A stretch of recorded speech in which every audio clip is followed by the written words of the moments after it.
What is up, guys? Welcome back to the video. Today I have another deck list, or deck list. This one's from my friend. It is a Prismatic Bridge Commander deck, where we play the Prismatic Bridge. We don't play the Essica side. So let me tell you what the Prismatic Bridge. So it's every single color, and it's an enchantment. And at the beginning of your upkeep, reveal cards from the top of your library until you reveal a creature or planeswalker card. Put that card onto the battlefield and the rest on the bottom of your library in random order. So as you guys can tell by the effect of this enchantment, what the goal of this deck is to basically cheat out some big planeswalkers. So it's a planeswalker deck, and to kind of like control the board with your planeswalkers and just get value from them. So let's go start off by going with all the planeswalkers. We got Ralzarak. He is pretty nuts because like his plus ability is tap target permanent and untap another target permanent. Deals -2 is deals 3 damage to target creature or player. But the best one is his ult, which is flip 5 coins, take an extra turn after this one for each coin that comes up heads. That's freaking disgusting. And he's 4 mana. We got Karn, Liberated. I'll just start going by telling you guys their ults. So like all the other abilities, you guys can search them up or whatever. So his -14 is restart the game, leaving in exile all non-aura permanent cards exiled with Karn. Then put those cards onto the battlefield under your control. Pretty disgusting. Teferi, Master of Time. -10 is take 2 extra turns after this one. Pretty nuts. Nico Bolas, Dragon God. He has activate loyalty abilities of all other planeswalkers on the battlefield. And his ult is each opponent who doesn't control a legendary creature or planeswalker loses the game. Disgusting. Teferi, Hero of Dominaria. You get an emblem with whenever you draw a card, exile target permanent and opponent controls. Disgusting. You get an emblem, untap all permanents you control during each opponent's untap step, and you draw a card during each opponent's draw step. Disgusting. Narset basically doesn't let opponents draw more than 1 card each turn. And then her ult, I guess hers look the top 4 cards of your library. You reveal a non-creature, non-land card from among them, put them into your hand. The Vincier, the Sojourner. You cast an emblem. You get an emblem with whenever you cast a spell, exile target permanent. Elspeth, you get an emblem with creatures you control get +2/+2 and have flying.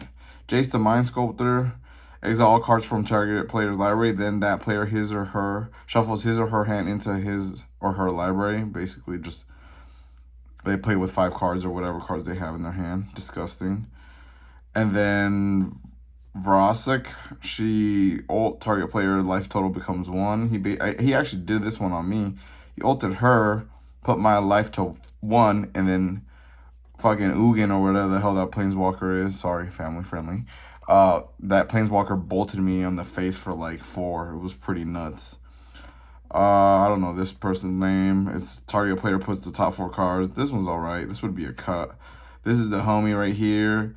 I think his -10 ult is basically you can put 7 non-land permanents onto the battlefield. Something like that.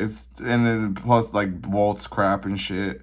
Like it's disgusting. He's got it in like Chinese or something, whatever this is, but yeah. Teferi, Temporal Archmage, is that you get an emblem when you may activate loyalty abilities of planeswalkers you control on any player's turn. Anytime you could cast an instant. Disgusting. Ajani, have vigilance your creatures and put a 1/1 counter on each creature you control and loyalty counter. This one's alright. This one's pretty nuts too. Teferi, Time Traveler. Each opponent can cast spells only one time anytime they can cast a sorcerer. So basically limit them to only playing on their own turn. And -3 is return up to 1 target artifact, creature, or enchantment to its owner's hand. Draw a card. Are we done with the planeswalkers? Is that it? I thought I put them in order. I guess so. All right. Well, that was it for the planeswalkers. A lot of good value. A lot of disgusting. Personally, in my opinion, if this were my deck, I would cut a Johnny. I would cut. I mean, this is a good stacks piece. Probably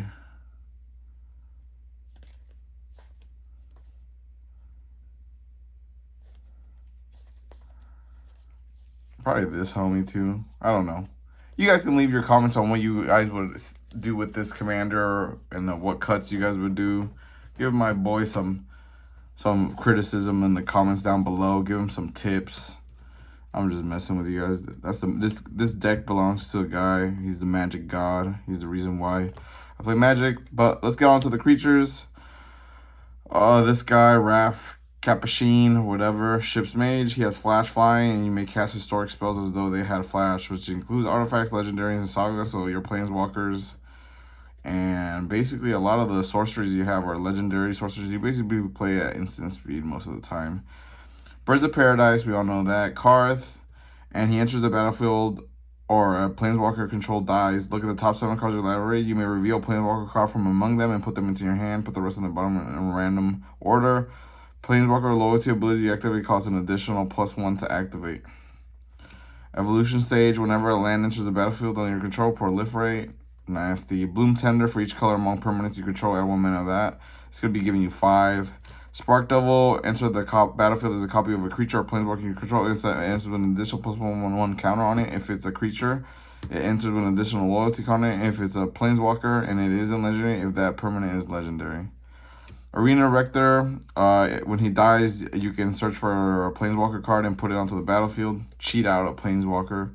Disgusting. Whenever a opponent attacks one or more planeswalkers you control, put a loyalty counter on each planeswalker you control. Whenever a permanent you control becomes the target of a spell or ability an opponent controls, you may draw a card. Flux Channeler, whenever you cast a non-creature spell, proliferate. Basically just boosting all your counters on your planeswalkers. Deep Glow Skate, enters the battlefield, double the number of each kind of counters on any number of target permanents. So basically double. You have like 3-4 planeswalkers, you play this bad boy, you basically all 4, hopefully. Fey Barrow Elder, he gets 1/1 for each color among permanents you control. For each color among permanents you control, add 1 mana, so you could probably add like 5, most time maybe 4. Lazelle, Champion, whatever, if you would put 1 or more counters on a creature or planeswalker you control or on yourself, you put that many +1, just boosting your proliferate in your counters. So let's get on to the instance. So Swords to Plow, exile target creature, everybody knows that. Force of Will, pretty nasty card. Counter target spell, an offer you can't refuse is counter target non-creature spell. They create 2 tokens. Dovin's Veto, counter target non-creature spell. Path to Exile, exile target creature, search for a basic land card. Despark, exile target permanent with converted mana cost 4 or greater. Force of Negation, another nasty card. Counter target non-creature spell by exiling counter spell, OG counter spell. Forest Seek, search your library for a plains, island, swamp, or mountain card and put it onto the battlefield tap, then shuffle your library. Nature's Lord, basically ramp, search for a card, force card. Supreme Verdict, destroy all creatures. So a lot of these cards are basically get a couple planeswalkers out. By the time you have a couple, your opponents should have some creatures, and they probably, if they're smart, they're going to start attacking your planeswalkers. You're going to want to clear the board. So there's a couple board wipes. So Supreme Verdict, Doomscar, and this is Constant Portal Sundering. A target player takes an extra turn after this one. Return up to one target non-land permanent to its owner hand. Exile Const. This would be a cut in my opinion. Time Wipe, return a creature you control to all its owner's hands and destroy all creatures. Another board wipe. Cleansing Nova. Choose one, destroy all creatures, or destroy all artifacts and enchantments. Primal's Glorious Rebirth. Return all legendary permanent cards from your graveyard to the battlefield. Pretty nasty. Damn, another board wipe. Urza's Ruinous Blast. Exile all non-land permanents that aren't legendary. Yeah, that's nasty right there. The Chain Veil. So at the beginning of your end step, if you didn't activate a loyalty ability of a planeswalker this turn, you lose 2 life. Pay 4 and tap. For each planeswalker you control, you may activate one of its loyalty abilities once this turn, as though none of its loyalty abilities have been activated this turn. Pretty nasty. You can go like infinite with this stuff or something. Soul Ring, Arcane Signet, Lethal Form Agent, basically copy target activated or ability triggered. You may choose new targets for the copy. Copy target permanent spell you control. The copy becomes a token. Copy target instant or sorcery spell you control. You may choose new targets. Fel Warstone, Astral Cornucopia. Enters with X charged counters on it. Choose a color. Add 1 mana of that color to your mana pool for each charge counter on Astral Cornucopia. Oh, I don't even know how to say that. Planeswalker you control have 0 proliferate and -12. Take an extra turn after this one. Whenever you cast a non-creature spell, choose a counter on target permanent. Put an additional counter. More value. Rings of Bright Hearth. Whenever you activate an ability, if it isn't a mana ability, you may pay 2. If you do copy that ability, you may choose new targets for the copy. Inexorable Tide. Whenever you cast a spell, proliferate. Just stuff to help you. Alpha Nitsa. Look at the top 3 cards of your library. You may reveal a creature, land, and planeswalker card from among them, put them into your hand. Put the rest at the bottom of your library in any order. The best part is you may spend mana as though it were a mana of any color to cast planeswalker spells. Broker's Ascendancy. At the beginning of your end step, put a 1/1 counter on each creature you control and a loyalty counter on each planeswalker you control. Oath to Gideon enters to put 2 1/1 white core ally creature tokens in the battlefield. Each planeswalker you control enters the battlefield with an additional loyalty counter. Oath of Ajani. Oh, this thing's got a date on it. 14-15 January. I don't know what that means. When Oath of Ajani enters the battlefield, put a 1/1 counter on each creature you control. Planeswalker spells you cost 1 less to cast. Pretty nice. Oath of Teferi. Exile another target permanent you control. Return it to the battlefield under its owner's control at the beginning of the next end step. You may activate the loyalty abilities of planeswalkers you control twice each turn rather than only once. Urza's assembles the Titans, reveal Scryfall, then you may reveal the top card of your library. If it's a planeswalker card, is revealed, put it into your hand. You may put a planeswalker card with mana value 6 or less from your hand onto the battlefield. You may activate the loyalty abilities of planeswalkers you control twice this turn rather than only once. Double the season, basically any counter, any effect that would make you create tokens or counters on a permanent, it puts that twice as many counters on that permanent. So when planeswalkers enter the battlefield, so let's say you have double in season and Razorek comes onto the battlefield, he comes in with 8, you basically ult, you win. People just surrender. I don't know what this is. This is like Italian. We're going to skip this. Let's get on to the lands. Lands, we got a bunch of lands. There's like 5 basic lands in this deck, I think.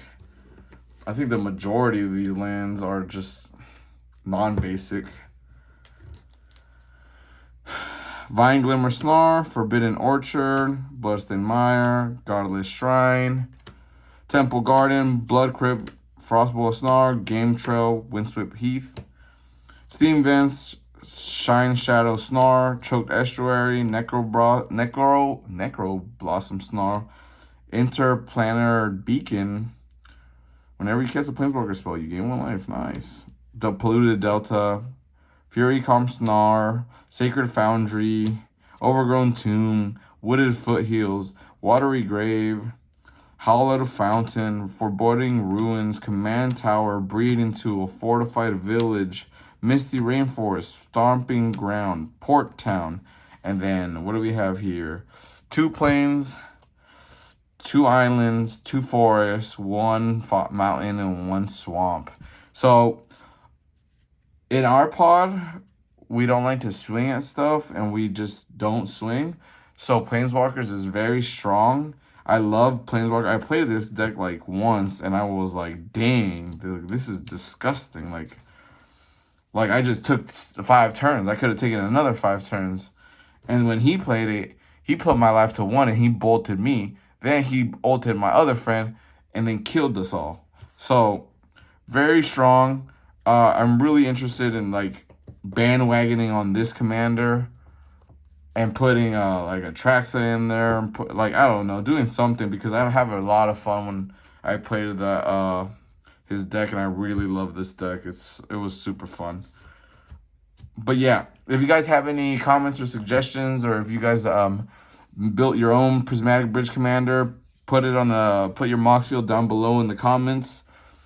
Be sure to comment, like, and subscribe. If you guys have any suggestions or input, it's not my deck, but I really like it, so you guys could probably throw some upgrades in there, or let me know what you guys think of it.